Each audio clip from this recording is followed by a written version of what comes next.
they certainly seem very resistant to that local knowledge. In one interview that I did with Rob Smith, who is the General Manager of Environmental Sciences at the Executive in TDC, initially he said during the interview that local knowledge is very important. And then he said, oh, well, they need to have data. But they're not scientists. They are locals with direct observation day to day to day of the rivers. So they shouldn't be expected to come back with data. However, they do have it, just like what I mentioned before Mm. with Duncan Mackenzie and the flow of water over his stopping.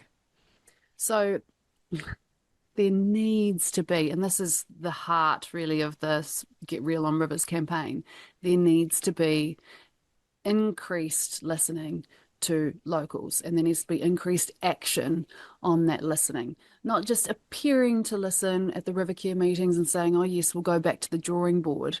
In fact, what I've heard about that last river care meeting that was here in Takaka is that one of the farmers said, that's all you ever do, you go back to the drawing board, you're on the drawing board, but there needs to be action. They need to take action.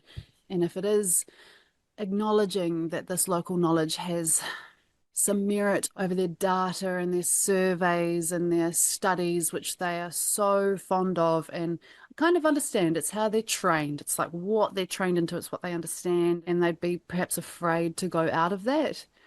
But uh, from what I can see, there's very little attention paid from that authority here in Golden Bay in particular.